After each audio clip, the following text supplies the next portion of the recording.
नमस्कार। स्वागत है आपका द न्यूज लॉन्चर पर। मैं हूं अशोक पांडे। लेकर आया हूं आपका अपना कार्यक्रम द डायरेक्ट हिट।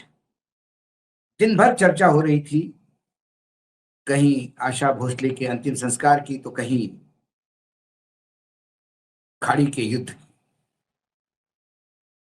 लेकिन आज सर्वोच्च न्यायालय ने जो किया उसमें कुछ टिप्पणियां ऐसी थी जिससे लगा कि कहीं ना कहीं ज्ञानेश कुमार हिट हो रहे हैं। लेकिन फाइनल नतीजा क्या निकला? लोकतंत्र हिट हो गया। संविधान ने जो सबसे बड़ा अधिकार दिया मतदान का, वो हिट हो गया। 34 लाख मतदाता पश्चिम बंगाल के, उनका कोई दोष नहीं, लेकिन वो चुनाव में मतदान नहीं कर पाएंगे।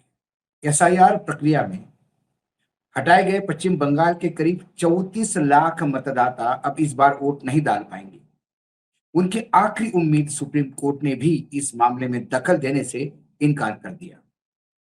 ऐसी 34 लाख लोग हैं जिनकी अपील अभी अपील ट्रिब्यूनल में लंबित है। यानी साफ साफ कहे तो सुप्रीम कोर्ट ने उन लोगों को अंतरिम मतदान अधिकार देने से मना कर दिया जिनके नाम एसआईआर प्रक्रिया के दौरान मतदाता सूची से हटाए गए थे और जिनकी अपीलें अभी भी ट्रिब्यूनल में लंबित है। ट्रिब्यूनल में जिन के नाम लंबित है वे सुप्रीम कोर्ट से राहत मिलने की उम्मीद से शीर्ष अदालत में गए थे।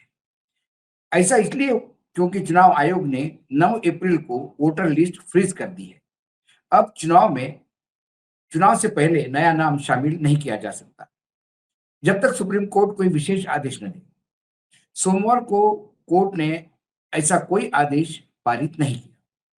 हालांकि सुप्रीम कोर्ट ने सुनवाई के दौरान बातें तो मतदाताओं के हित में अच्छी अच्छी की, लेकिन उन्हें राहत नहीं मिली।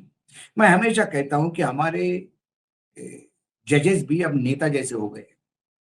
टिप्पणियां करके हेडलाइन तो बटोर लेते हैं, लेकिन ऑपरेटिव जजमेंट में वही ढाक के तीन पात। दरअसल 13 लोगों के एक समूह ने सुप्रीम कोर्ट में याचिका दायर की थी। उन्होंने आरोप लगाया था कि चुनाव आयोग ने बिना सही प्रक्रिया के नाम काट दिए और अपीलों की सुनवाई समय पर नहीं हो रही है। वे चाहते थे कि अपील का फैसला होने तक लिस्ट फ्रीज करने की तारीख बढ़ाई जाए ताकि अगर अपील मंजूर हो तो वोट डाल सके। ये तारीख 15 भी हो सकती थी, 18 भी हो सकती थी और 20 भी हो सकती थी, क्योंकि 23 तारीख को पहले फेज का मतदान है। लेकिन माननीय सर्वोच्च न्यायालय ने, जो कस्टोडियन है संविधान का हमारे देश में, और ये फैसला तब आया जब एक दिन पहले यानी आज, ये फैसला सोमवार को आया और मंगलवार को पूरा देश बाबा साहेब आंबेडकर की जयंती मनाएगा। जिस बाबा साहब ने मतदान का अधिकार दिया, उन्हीं के संविधान की, उन्हीं के दिए हुए अधिकार की धज्जियां उड़ती हुई बंगाल की इस वोटर लिस्ट में दिखाई देती है। मुख्य न्यायाधीश सूर्यकांत और जस्टिस जॉय मल्ल्या बख्शी की बेंच ने याचिका को प्री मैच्योर बताया। बताइए, 9 तारीख को लास्ट लिस्ट आ गई है। अब यदि 13 तारीख को सुनवाई होती है कि ये लिस्ट फ्रीज हो गई साहब, हमारे पास पूरे डॉक्यूमेंट है, हम मतदान का अधिकार है हमारे पास, लेकिन अब मतदान नहीं कर पाएंगे क्योंकि अपील ट्रिब्यूनल में अभी हमको टाइम नहीं मिला है, डेट नहीं दी है। तो इसमें हमारा दोष क्या है? लिस्ट फ्रीज हो गई, इसका मतलब ये लोग अब मतदान का अधिकार इनका वंचित रहेंगे इस अधिकार से। और सुप्रीम कोर्ट कहता है ये प्री मैच्योर है, तो फिर मैच्योर किसको कहेंगे? क्या न्यायपालिका ममता को सत्ता से उखाड़ने को ही मैच्योरिटी मानेगी? लगता तो ऐसे ही। उन्होंने कहा कि याचिकाकर्ता पहले ही अपील ट्रिब्यूनल जा चुके हैं, इसलिए उन्हें वही अपना मामला उठाना चाहिए। कोर्ट ने अपने आदेश में लिखा, अगर अपील मंजूर होती है तो बड़े परिणाम होंगे। कोर्ट ने यह भी साफ किया कि हम याचिका के गुण दोष पर राय नहीं दे रहे हैं। गजब! याचिका के गुण दोष पर राय नहीं दे रहे हैं, इसको प्री मैच्योर कह रहे हैं, जबकि वो लोग अब मतदान से वंचित रहेंगे। क्योंकि किसी का 20 तारीख को अपील हुआ और उसने कहा कि आप मतदान लायक है, आप मतदाता है, लेकिन वो नहीं दे पाए, उसका क्या? तृणमूल कांग्रेस के वरिष्ठ नेता और सांसद कल्याण बनर्जी ने कोर्ट में कहा कि कम से कम 16 लाख अपीलें दाखिल हो चुकी है। उन 2 चरणों वाले विधानसभा चुनाव में वोट डालने की अनुमति दी जाए। इस पर मुख्य न्यायाधीश सूर्यकांत ने साफ जवाब दिया। कोर्ट ने कहा कि 34 लाख अपीलें की गई है, जिनके नाम एसआईआर प्रक्रिया में मतदान सूची में शामिल नहीं है। जो मुख्य न्यायाधीश ने कहा वो ये है, यह बिल्कुल संभव नहीं है, उन्हें वोट देने की अनुमति देने का सवाल ही क्या है। अगर हमें इसकी अनुमति देते हैं तो फिर उन लोगों के वोट देने का अधिकार रोक दिया जाए जो अभी इसमें शामिल हैं। बड़ा गजब का तर्क है। कोर्ट ने कहा कि 34 लाख आपत्तियां जो है अपील में की गई है, जिनके नाम एसआईआर प्रक्रिया से मतदान सूची में शामिल नहीं है। कलकत्ता हाईकोर्ट के मुख्य न्यायाधीश की रिपोर्ट में भी यह आंकड़ा नहीं है। वैसे जुडिशियल यानी जांच के अधीन करीब 60 लाख मतदाताओं में से 27 लाख के नाम कट गए हैं। इससे पहले एसआईआर शुरू होने के बाद आई ड्राफ्ट लिस्ट में करीब 67 लाख कट गए थे। इनमें भी अपील की है। अब इसमें जो कई मेजर पॉइंट है, उसमें बागची साहब ने तो बहुत कुछ कहने का प्रयास किया है, थोड़ी बहुत इज्जत रखी है न्यायपालिका की। जस्टिस बख्शी ने कई गंभीर बातें कही। वोट का अधिकार भावनात्मक है। जिस देश में आप पैदा हुए वहां वोट डालने का अधिकार सिर्फ संवैधानिक नहीं बल्कि भावनात्मक भी है। ये लोकतंत्र का हिस्सा बनने और सरकार चुनने का अधिकार है। उन्होंने कहा कि वोटर 2 संवैधानिक संस्थाओं के बीच फंस गया है। उन्होंने कहा कि राज्य सरकार और चुनाव आयोग दोनों संवैधानिक अंग हैं। वोटर इन दोनों के बीच सैंडविच हो गया है। यह दोषारोपण का खेल नहीं होना चाहिए। यदि वोटर सैंडविच हो गया है, न्यायपालिका जान रही है, 2 संवैधानिक संस्थाओं के बीच में फंस गया है, ये न्यायपालिका जान रही है, तो इसमें न्यायपालिका ही उनको निकाल सकती है। न्यायपालिका भी सिर्फ वही कहे जो उनको दिखता है, तो फिर न्यायपालिका का काम क्या है? जस्टिस बख्शी ने कहा कि रोज 10,000 से ज्यादा दस्तावेज देखने वाले जुडिशियल ऑफिसर से 100% सटीकता की उम्मीद नहीं की जा सकती। अगर 70% सटीकता हो तो भी इनके उत्कृष्ट माना चाहिए, इसलिए मजबूत अपील व्यवस्था जरूरी है।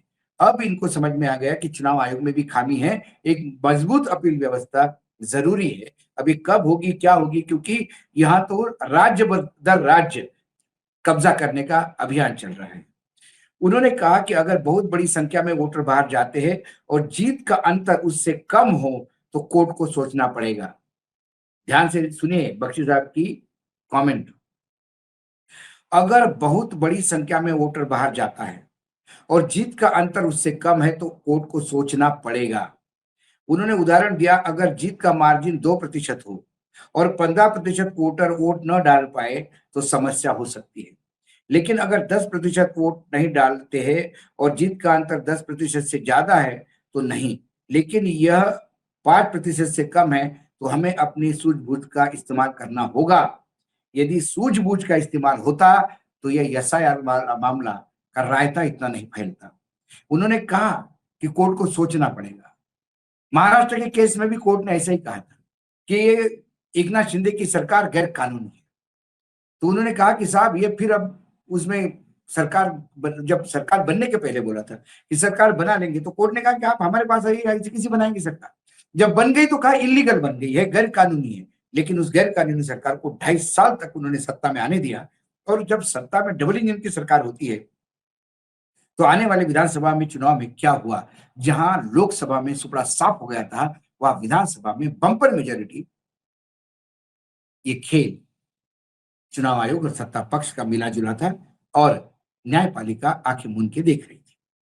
जस्टिस बख्शी ने कहा कि पश्चिम बंगाल में ईसीआई ने लॉजिकल डिस्क्रिपेंसी नाम की नई कैटेगरी बनाई, जबकि बिहार में 2002 के लिस्ट वाले लोगों को दस्तावेज अपलोड करने की जरूरत नहीं थी। जस्टिस बख्शी ने कहा कि बंगाल में ईसीआई अपने पुराने स्टैंड से हट गया। यानी बंगाल के लिए क्या क्या नए नए खेल किए गए, माइक्रो ऑब्जर्वर बंगाल में ही आए। अब जुडिशियल अपील जो नए सुप्रीम कोर्ट ने व्यवस्था की, ये भी बंगाल में ही हुआ। राज्य में 19 अपील ट्रिब्यूनल बनाए गए जो 27 लाख मामलों की सुनवाई करेंगे। इसमें रिटायर्ड जज है, कोर्ट ने कहा कि ट्रिब्यूनल को शामिल करने वाले सिद्धांत के आधार पर सुनवाई करनी चाहिए, न कि संख्या बढ़ाने या घटाने में होड़ होनी चाहिए। मुख्य न्यायाधीश ने कहा कि पूर्व मुख्य न्यायाधीशों और जजों पर समय सीमा का दबाव नहीं डाला जा सकता, बिल्कुल नहीं डाला जा सकता। तो ये तो 2029 के चुनाव, लोकसभा चुनाव तक ये ऐसे ही अपील चलते जाएंगे। 2029 के चुनाव लोकसभा के जब खत्म होंगे तब भी ये अपील होंगे, क्योंकि इनको समय सीमा, जज साहब को आप समय सीमा नहीं दे सकते, वो तारीख पे तारीख दे सकते हैं, तारीख पे तारीख दे सकते हैं, चाहे आपके संवैधानिक अधिकारियों का हनन हो। ये मुख्य न्यायाधीश कह रहे हैं, उनका मायना यही निकाल रहा हूं, मैं एक सामान्य इंसान हूं, टैक्स पेयर हूं देश का, मेरे मेरे भी पैसे से न्यायपालिका चलती होगी। वो न्यायपालिका कहती है वोटर लिस्ट फ्रीज है, अपील ट्रिब्यूनल में सुनवाई जारी रहेगी। अगर किसी की अपील मंजूर होती है तो चुनाव के बाद नाम बहाल हो सकता है, लेकिन इस बार वो चुनाव में वोट नहीं डाल पाएगा। पश्चिम बंगाल के विधानसभा चुनाव 2 चरणों में 23 अप्रैल और 29 अप्रैल को होने हैं। इस चुनाव से पहले लाखों मतदाता मतदाता सूची से बाहर हो गए, उनका वोट डालने का अधिकार भी है। इसमें उन मतदाताओं की कोई गलती नहीं, जिम्मेदारी किनकी है, वो बच निकल रहे हैं। सुप्रीम कोर्ट की ताजा टिप्पणी से भी जिम्मेदार लोगों के नाम जाहिर होते हैं, लेकिन कोर्ट के इस फैसले ने दिखा दिया कि सुनवाई के दौरान कोर्ट टिप्पणियां तो बहुत करती है, लेकिन चुनावी प्रक्रिया में दखल नहीं दिया। क्या हुआ? लोकतंत्र हिट हो गया। ये सही मायने में सर्वोच्च न्यायालय ने अपने तरीके से 14 तारीख को, जो बाबा साहेब भीमराव आंबेडकर की जयंती है आज नहीं कल, वो भीमराव आंबेडकर जी जिन्होंने अधिकार दिया आम आदमी को और कहा कि मैं इस देश में ऐसी व्यवस्था लाया हूं कि एक भिखारी भी राजा बन सकता है, उस व्यवस्था को ही पलिता लगते हुए हम देख रहे हैं, लेकिन सर्वोच्च न्यायालय फिर भी मौन है। ये न्यायपालिका की तरह से 14 तारीख को बाबा साहब को दी हुई श्रद्धांजलि हम माने या मनुस्मृति की